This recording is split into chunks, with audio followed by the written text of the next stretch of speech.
Now for our story. It was only a few days since Kitt Meade's latest conversation with Bill. The conversation which had confirmed everything Bill had said before, that he wanted a divorce. Only a few short days, and yet it seemed an eternity to Kitt. Bill was out of town now. He'd been sent to the camp in Oregon nearest his home to go through the formalities of getting a discharge from the Army. For one of the few times in her life, Kitt felt completely defeated.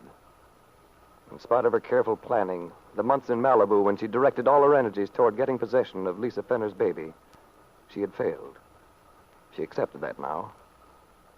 This morning, as she moves woodenly through her tasks in the nursery, Kitt thinks bitterly, I don't feel like fighting anymore. I've done everything I could. If Bill feels the way he does, there's just no use in struggling against it. I've taken everything he's done. I've even lost the last shred of my pride. Well, I won't go through any more of it. It looks as if I told Paul Cromwell the truth after all. I guess I will be getting a divorce, as I said I would. Come in. Well, here you are. Where'd you think I'd be, Jessie? Oh, I don't know. You've been so silent for the last few days, Kid. I'd hardly known there was anyone in the house. I forgot to tell you, Jessie, I'm the quiet type. Well, you haven't always been, Kid. Maybe it's maternity. I must say it becomes you. Yeah, I can imagine. With these circles under my eyes, I'm quite the raving beauty. Let's say it gives you rather a soulful look, as one who's lived and suffered. On the contrary, it's just lack of sleep. The baby kept me up practically the whole night. What a pity. Then I guess that's the price one pays for raising a family. By the way, what are you going to name him? So awkward just referring to him as the baby. Bill? And call him Junior? I don't know yet, Jessie. I haven't decided what to name him. He's really quite an attractive child. But frankly, I can't say that he looks much like his father, or you, or for that matter, anyone else in the family. Dad thinks he looks like Grandfather. Oh, of course, Ben does. Because he wants him to. Oh, by the way, where is the baby? He's awfully quiet. He's quiet because he's asleep after being awake half the night. I do wish Dad would hurry up and find a nurse. Why, Kit, aren't you going to take care of him yourself? When you first came home, you seemed to be all wrapped up in your maternal duty. And, of course, a nurse never takes the place of a real mother. Oh, that's absolute nonsense. At this age, it doesn't make the slightest difference. All he does is eat and sleep anyway. Well, I don't know. Seems to me I've read that the baby's first year is dreadfully important. Their whole personality is formed then. At least that's what they say. You're a typical spinster, aren't you, Jessie? All full of theories about how other people should raise their children. Well, I've always been interested in the subject, if that's what you mean. But I'm not a spinster, Kit. I think your father would be the first to acknowledge that little fact. I guess you're right at that. Poor Dad. Well, I wouldn't shed any tears for Ben if I were you. He takes care of himself quite nicely, thank you. But really, Kit, I can't get over the change in you these last few days. When you first came home, you appeared to be so happy, so confident. Look, Jessie, you're not fooling anybody. Why don't you stop being such a hypocrite? You know perfectly well what's the matter with me. Perhaps I have my own theories. And you want me to confirm them, is that it? Well, I think I have a pardonable interest in what goes on in this house. Well, there's no point in our discussing whether you have a right to question me or not. I only know that I'd have a lot more respect for you if you just come out and ask me directly and stop beating about the bush. Very well, Kit, if that's how you feel. When will Bill come back? I don't know exactly. He's just been gone 2 days. I suppose it'll take a week altogether. I see. But then Bill does plan to return to Wakefield? Certainly he does. Yes, I suppose he would. Matter of fact, I believe he has some job lined up. I don't know what it is. Well, it seems that everything I predicted is happening just as I said it would. I knew Bill would want a divorce. Do you think so? Well, yes. Well, I told you the night we went out to your beach place, Ben and I, that Bill Meade had never gotten over Peggy Douglas. Peggy Douglas has nothing to do with it. If you know so much, you ought to know that yourself. I suppose you're referring to that story about Peggy's having a romance with the writer Nicholas Dorn. It's fairly common knowledge. Really, Kitt, I'm surprised at you. I thought you were more sophisticated about these things. Sophisticated? Why, of course.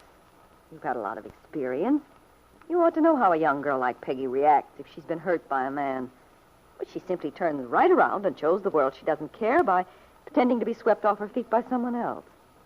What is this, a lesson in the ABC of feminine psychology? Well, you can call it that if you like. But you ought to know it yourself. Peggy was lonesome, at a loss to occupy her time. Nicholas Dorn is an eligible young man, and in a small town like this, it's only natural for people to assume she's in love. Now, whatever you say, the fact is that Bill and Peggy were not seeing each other while I was away. So why you try to pretend there's anything in that? Oh, I know they weren't seeing each other. Well, that is, not officially, but... Well, it's always possible to run into someone accidentally, if you really want to. Remember, Bill did go past Mary Lane's farm every day on his way to and from camp. If Bill and Peggy were seeing each other in anything but a casual way, which I deny, it's very odd that she's going around with this Dorn person. As for all the rigmarole about Peggy's pretending to be swept off her feet, I don't believe it. Peggy isn't capable of being that subtle. She's not the sort of person who goes in for intrigue. You just dreamed that up, Jessie, because it's the sort of thing you might do yourself. On the contrary, I think I'm simply saying out loud the things you've been thinking anyway, but refusing to admit to yourself. Look, Jessie, I don't kid myself. I never have. Then why don't you face it? Bill's in love with Peggy Douglas, and you know it. As for Peggy, she's giving the appearance of being very much interested in someone else, for her own reasons. The important thing to remember is Peggy isn't married. But when you and Bill separate, well, just wait until that happens, and then watch Bill and Peggy get together. I've been right about this thing all the way through, and I'm still right. Mark my words. Jessie left the room then, and Kitt, white-faced, with her lips set in a hard line, paced angrily up and down the room. Jessie's right. She's malicious and vindictive, but she's not stupid. Everything she said is true, and I've known it all along in the back of my mind. I can't face it. I can't. This whole town watching, waiting for me to get a divorce so that Bill and Peggy... Peggy. That always has been Peggy.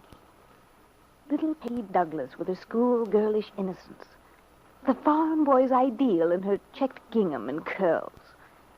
Peggy, all sweetness and light. How could Bill? How could he prefer her to me? I'd like to shake her till her pretty little teeth rattle. Oh, they'll all love it, too, the whole blasted town. They hate me anyway. This would give them a chance to really gloat. I can just hear him. Well, I guess Kitt needs finding out she's not so smart as she thought she was. It looks as if she couldn't hold a man after all. Well, it's not going to happen. Maybe I won't have Bill, but neither will Peggy. I won't give him a divorce. Jessie Calvert's purpose had been to wound Kitt, to hurt her. But perhaps, Jessie, you've made a mistake. You're so eager for Kitt to leave the house on 11th Street. You wanted to go away from Wakefield entirely. If that's the case, it might have been wise to let well enough alone. Because if Kitt decides not to give Bill a divorce, if she intends to see that he and Peggy Douglas don't get together, she'll stay in Wakefield. And that, Jessie, is just what you don't want.